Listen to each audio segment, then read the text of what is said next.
It is not the critic who counts, not the man who points out how the strong man stumbles or where the doer of deeds could have done better.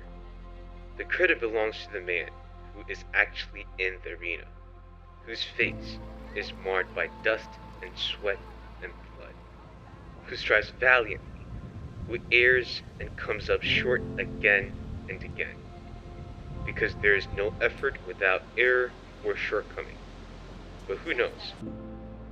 The great enthusiasms, the great devotions, who spends himself in a worthy cause, who, at the best, knows in the end the triumph of high achievement, and who, at the worst, if he fails, at least he fails while daring greatly, so that his place shall never be with those cold and timid souls who knew neither victory nor defeat.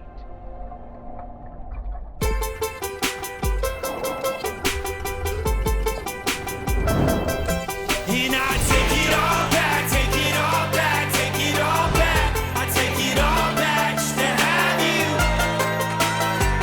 Such an epic hat. And I take it all back, take it all back, take it all back. I take it all back just to have you.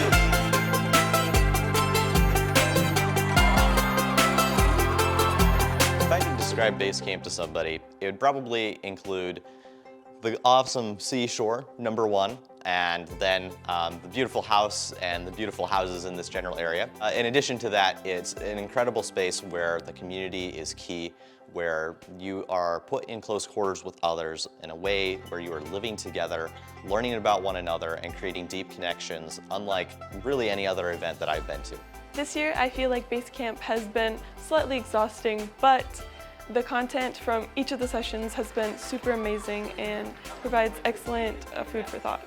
Basecamp has been even more than I expected. I expected to learn a lot, obviously, from the speakers, and that's something I was really looking forward to. But the conversations I've had with my team members and all my different friends, it's been amazing. Putting names to faces and saying, oh my gosh, I messaged you at 12 a.m. to help you with the leadership project. Oh yes, it's good to finally meet you. And it's really funny knowing someone but have never met them before. And I think making those connections in person is really, really special. I'm really excited about all my new relationships, a new team, learning new things, meeting new speakers, and fellowshipping with new people. And it's been really fun to also see faces from last year and be like, how are you guys doing? Like updating on that. Basecamp this far has been pretty similar to last year. The format was changed a little bit to give us, I think, a little bit more free time, which has been fun. We're doing a couple of the same activities, sandcastle building challenge, which is always fun, and team challenges, which go Team B2 Bombers. The spring semester, I was asked to be co-TTL with Abby Kimsey for 007. And that team is crazily organized and works almost unified without help. And it's really encouraging to see a group of students come together who don't know each other, just working together as a unit. And so I'm very proud of them. So my SN team is Team 1, which automatically makes us the best. In addition to that, our name is the Ugly Duckling Society, which we ultimately decided upon because we're a very diverse group of people in the way that we all think very differently. We all bring many different things to the table. One thing that works great about our team is we have so many different ideas floating around and so many different people who are able to affect the team positively.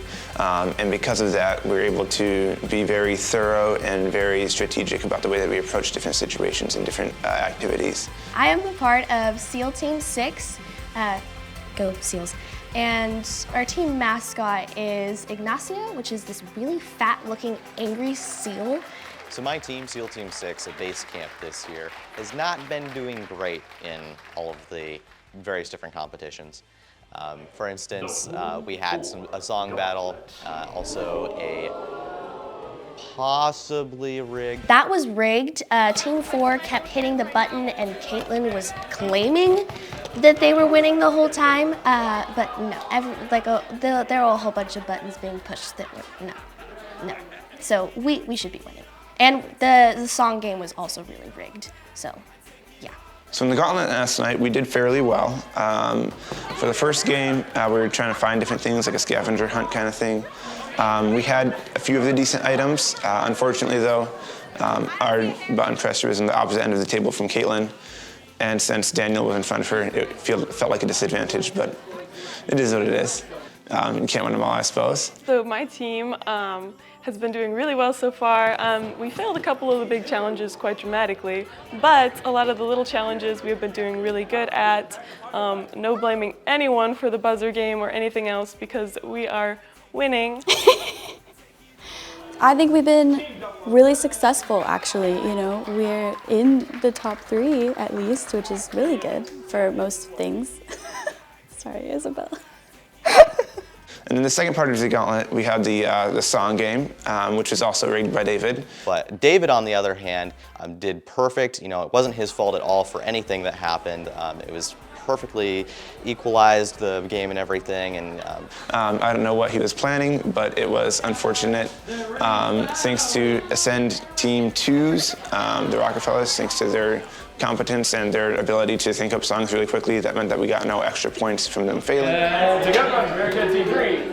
Oh, Lord, I need you more.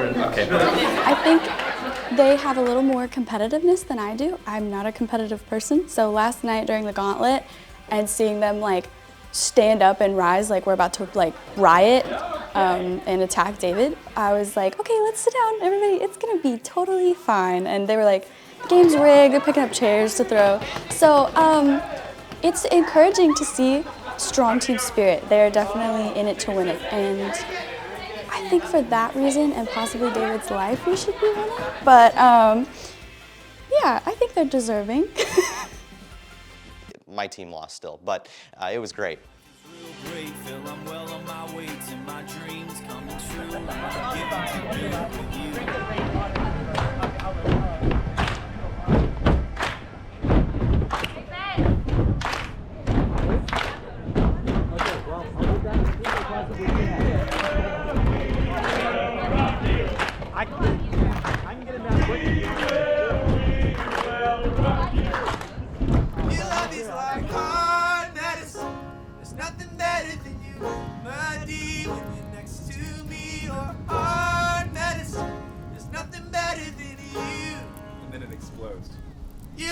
During my time at Basecamp, I've learned quite a bit about my teammates. I've learned that we're all very, very competitive and very passionate about the games we play and also the discussions we partake in.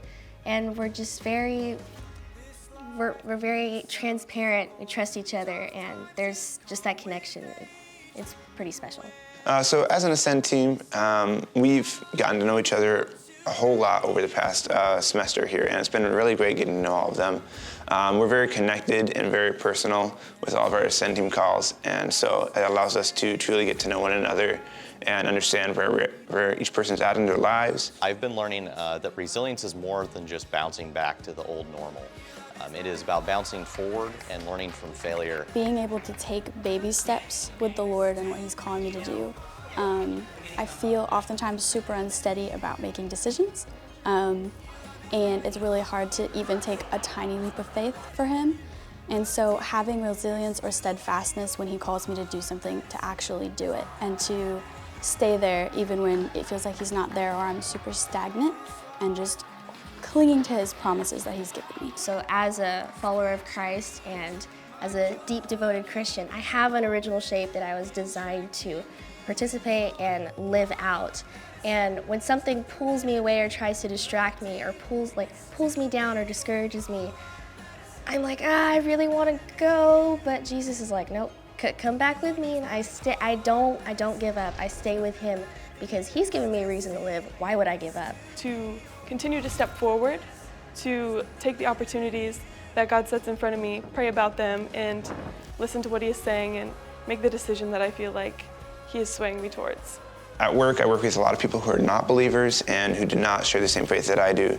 And so when they are, since it's a fast job and things get out of hand sometimes, a follower of Christ, it's my job to keep a level head and to represent Christ to them, and to not allow my emotions to get a hold of me, but instead put my faith in Christ. Takeaway for Basecamp for me would be to make sure that I don't just say that I value Christ, but also live out that I value Christ and show that in every aspect of my life as much as I can. To my Ascend team, go Ducks. Takeaway from Basecamp, I definitely should not have stayed up as late last night as I did, but I don't regret it. It was worth it.